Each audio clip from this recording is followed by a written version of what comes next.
All right, you might be doing some startup drafts soon. Yep. And we've made a couple videos about some late round dynasty sleepers. Someone requested that in our Discord. You can join our Discord with the link in the description below. However, someone said on our live stream recently, I want deep sleepers. I want to know the round 15 guys and above in a startup draft.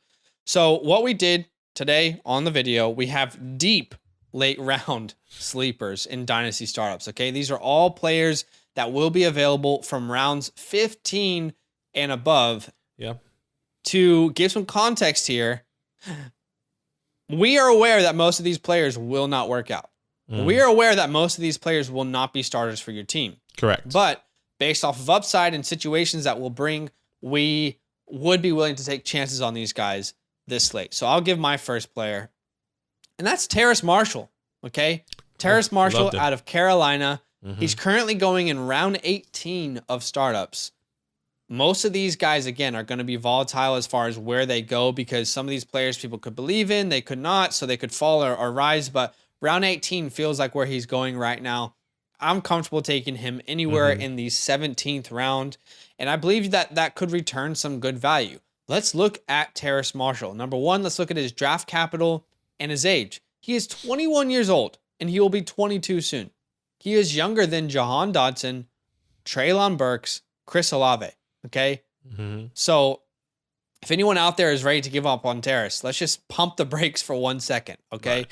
Not everyone comes into the NFL and is Justin Jefferson, Jamar Chase. It takes some time for wide receivers to develop sometimes. He was a second round pick. And for me, I expect this team to, one, have patience with him, and two, give him more opportunities, because they want to see if that draft pick was worth it. Right. They want to see it play out. Let's look at his college profile a little bit. In 2019, he was the third wide receiver in the best ever offense in college with Joe Burrow, who threw for over 5,600 passing yards. Okay. He played in 12 games, 46 receptions, almost 700 yards, and 13 touchdowns. Right. Joe Burrow leaves, Jamar Chase leaves, Justin Jefferson leaves. And then in 2020, he was the number one wide receiver on an LSU team that had 3 different starting quarterbacks. Okay. And the best quarterback on their team, most believe, was Miles Brennan, who threw for 1,100 passing yards. GG's. 1,100 passing yards. Okay. Keeping in mind that Terrace only played 7 games in 2020 compared to, he played 12 games in 2019. Right. He put up similar numbers, 48 receptions, over 700 yards, and 10 touchdowns. Despite missing 3 games, he still had a dominator rating of 32.5%. Okay, so he still showed that he was a true dominant wide receiver within his offense at that time. And honestly, to me, he was really the highlight of this team in 2020, that LSU team. There was not a great team around him. And as a prospect, we both loved him.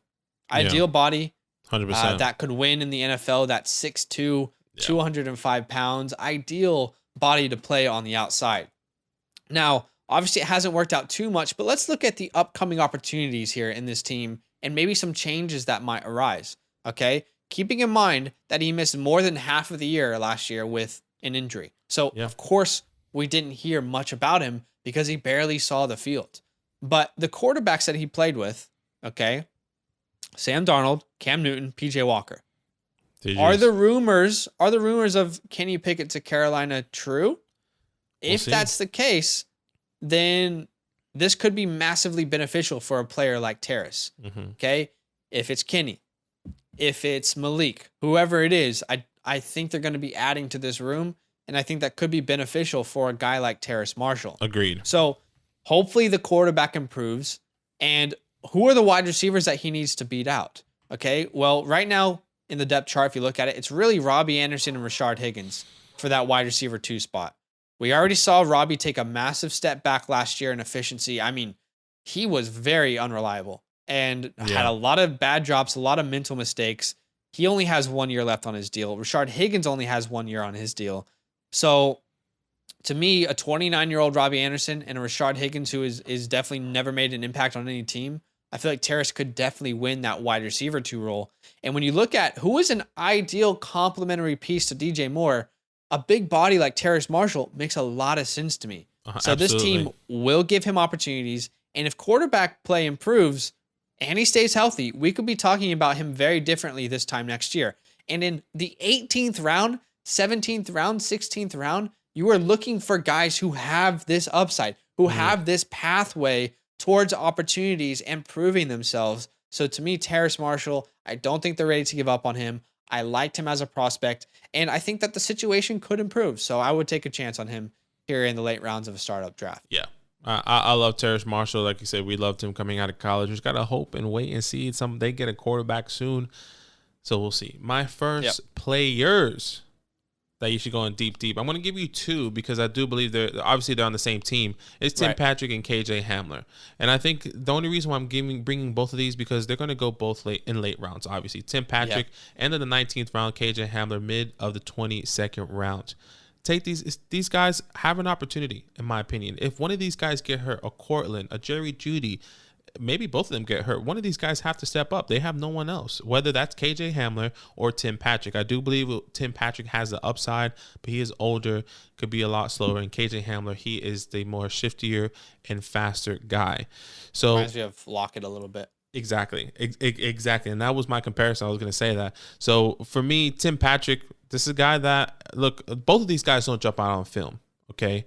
But what do we see this past year when, Jerry Jeudy got hurt? Tim Patrick stepped up a little bit from weeks 1 to 7, averaged 11 points per game, which is not bad. That's not terrible for a guy that's going to be your wide receiver 3 or wide receiver 4 in your team, especially if you're in a deep, deep league, okay? And KJ Hamler, like I said, he's not this crazy guy. He didn't do much on the film. He was hurt a lot of the season. He's small, fast, and Swiss Army knife guy. It does remind me a lot of Tyler Lockett, and he is getting a Russell Wilson. So why not take the opportunity to get both of these guys at the end of your drafts, just in case? Lock both of them up. Lock that wide receiver room up. If Jerry Jeudy gets hurt, if Cortland Sutton gets hurt, if maybe it doesn't work out, maybe somebody beat somebody out in the offseason, in preseason, whatever the case may be, which I highly doubt. But one of these guys is going to be a wide receiver 3, and one of these guys, if somebody does get hurt, is going to step up to be a wide receiver 2. So why not take the chance on a Tim Patrick and a KJ Hamler? Just lock up the wide receiver room. I think it's a great, great opportunity. Yeah, and again, like these guys this late, you're just looking for pathways to relevancy. You're just looking for upside and potential opportunity. So I think that those are some good picks there. My last player I'm going to bring to you is Marcus Mariota. Okay, this is more relevant if you're in a super flex league, but I guess it's relevant if you're in a one quarterback league for whatever reason that you would do that. Yeah. To be clear, the most likely scenario is that Marcus Mariota ends up flopping. Let's be real. Let's put it all out on the table. All cards are out. All right. The most likely scenario here is Mariota is not the future of this team. Okay. But why not? I mean, you have nothing to lose here based off of the ADP. Right now in startups, he's going in round 19. Now, if the Falcons don't draft a quarterback, then he probably goes up a couple rounds, right? But for me, I think round 17, 18 onwards, I'm willing to take a shot on Marcus Mariota to be my quarterback 4, right, on my team, because who knows what could happen. And I do believe there could be return here because in the past, we have seen Marcus Mariota as a top 12 quarterback in fantasy. Jeez, it's very unlikely. It's very unlikely that ever happens again, but we have seen that happen before. In 2016, he threw for over 3,400 passing yards, 28 total touchdowns, and 9 interceptions. He was the quarterback 12 that year, led his team to an 8-7 record. All right. In 2017, the next year, he threw for over 3,200 passing yards, 18 total touchdowns, 15 interceptions, was a quarterback 18, led his team to a 9-6 record. Then you look at 2018 2019, played well below average, lost his job to Ryan Tannehill. Ryan Tannehill fit the offense better. In 2020 to 2021, he backed up Derek Carr. And we have to keep in mind that this is a former 2nd overall pick. So the talent's always been there. Yeah. It's just not been consistent, okay? But to be fair, he's been okay at points. He's had 11 game-winning drives in his career. And he's always been in that big potential category. Man, he had so much potential. Man, he could. He's only 28 years old, if I'm not mistaken. So I still think that there's a chance that Marcus Mariota could return some value here in Atlanta. And in a super flex league, come on. I mean, take a shot. Quarterbacks are so valuable. If you can find a quarterback who has top 15, top 20 upside this late, then I think that's an absolute steal. Yeah. Now, agreed. could the Falcons draft a quarterback? Sure, of course. No doubt. Right? Mhm. But to me, it feels more likely that they go wide receiver with their first pick based off of the quarterbacks that are available in next year's draft. So why not get better pieces for whoever's a quarterback next year if you're going to be a bad team? Let's talk about the weapons. I mean, let's say it's Kyle Pitts, Garrett Wilson, Cordero Patterson. Let's just say it's those three guys. Mhm. Okay? Those weapons plus Marcus Mariota's rushing upside. I mean, it's not impossible that he finishes top 15. That's not impossible if he Right. plays every single game. Right. And by the way, those people who are worried about Kyle Pitts, one thing Marcus Mariota has always done is make a tight end extremely fantasy relevant. Look at the games he stepped in for Derek Carr, and let's actually look at the time when he was a starter in Tennessee. Okay? When was Delaney Walker's best years as a tight end? No. Oh, no. With Here we Marcus Mariota. Okay? In 2015, Delaney was the tight end 2 in fantasy. In Right. 2016, he was a tight end 5. In 2017, he was a tight end 4. 3 straight years as a Pro Bowler, 3 straight years with Marcus Mariota as his quarterback. Mariota and tight ends have a mutually beneficial relationship. Go back and look at those Tennessee rosters. It's not like Delaney had a bunch of other people around him distracting the deal. I mean, Matthews was there. I think the back end of I can't remember his name, but there wasn't great wide receivers out there to take away distractions from Right. Delaney Walker. So let's say they draft a quarterback. All right, probably wasted the pick, but most of these picks are going to be wasted with the players that are on the board Mhm. anyway. So for me, I think there's enough there to take a shot, to take a chance. And yeah, the offense was bad last year. The offensive line was bad. But Matt Ryan also is the most immobile quarterback in the NFL. I mean, you put Mariota there, and maybe he can extend some plays. Yeah, maybe he rushes. has more rushing upside. Mhm. Mhm. So for me, I do think there's top 15 upside. And if we're looking at redraft leagues, I'm like, I'll take a shot on him with my last pick. Yeah. So that's why I'm looking at it in Dynasty. He's not that old. There's still some opportunity here. This is very much a prove it year. And let's say he goes out and he leads the Falcons to a, I don't know, like let's say an 8-9 year. And he has 25 passing touchdowns, 7 interceptions, and 3 rushing touchdowns. What could you sell him for next year? Right? I mean, let's say they make him the quarterback. What could you sell him for next year? So Sheesh. I'm looking at what I could, It's a like, dream what's the for return of the risk, right? Like, it's Right, probably not right. going to happen again. Mhm. That's why I started by saying the most likely scenario here is that it's a flop. Yeah. But I'm looking for upside, and I think there's upside there. Yeah, look, it's going to be very interesting with him. So take a chance. My last player, deep player, is Alan Lazard. And I think this will change because I do believe he will go higher. But at the moment, he's going in the 20th round in startups. So if you're doing Yeah. a startup before the NFL draft, this could be a steal right now. But I do believe he could peak over round 15. Look, there could be an opportunity for Alan Lazard. They have no wide receivers. Okay. Yeah. They literally have no one. And they got rid of their best wide receiver in the league, in Devontae Adams. Okay. They do franchise tag Alan Lazard. They get rid of Devontae Adams and MVS. So Alan Lazard is left with 234 vacant targets. Yeah. That's just him. That's just alone. Then you think of they should be drafting somebody. They didn't pick up anyone in offseason. That could be maybe they pick up Jarvis. Jarvis is still out there. Maybe they pick up OBJ, but he's going to miss half of the season. You know, Juju got signed. Everyone else that we thought could go to the Packers, there's no one else available. It'll it be feels like. rookies for sure. It's going to be rookies. And who has the most experience and chemistry now with Aaron Rodgers? That is Alan Lazard. Okay. Yeah. I do believe he will probably be the wide receiver 2 on this team.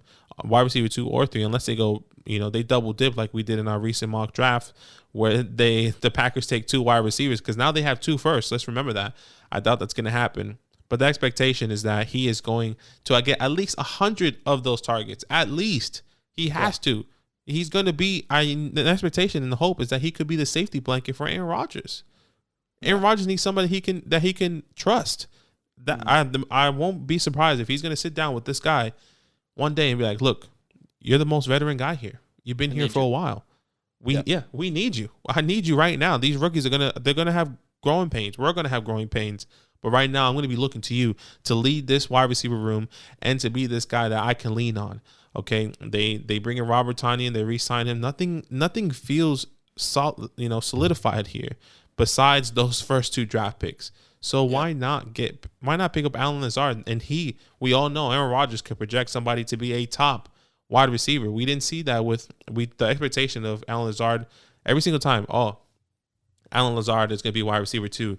MVS is going to be wide receiver 2. It just never happened. Why? Because Devontae Adams just demanded too many targets. He just changed the game. Now that's not going to happen anymore. So I do believe you can get Allen Lazard for a really good price. Why not wait and see and hope that he could be fantasy relevant? Aaron Rodgers can make him fantasy relevant, which I think we could all agree he probably will. And, we don't know. We don't know where that's going to be, but take a chance on Allen Lazard. I like it. All right. Well, again, before you comment, these guys are terrible. People always love to comment sometimes, 100%. Like when we're trying to give them late round steals, and like, why would you get that player? Guys, we're trying to find gems. We're trying to find diamonds in the rough. None of these guys are studs. Mm-hmm. Okay. So hopefully it helps you. Let us know. Comment down below if it helps you, if it gave you some ideas, if you feel more confident in these guys. But we can also do this again if you like this video. So comment down below and let us know. Okay. Bye. Yo, what's good? Thanks for watching. We got a lot more videos. A lot more. If you want more videos, watch it. You can also subscribe right now if you want to. You need to. And lastly, don't forget that you can sign up to support the show and get exclusive content by going to patreon.com/fantasylandfam.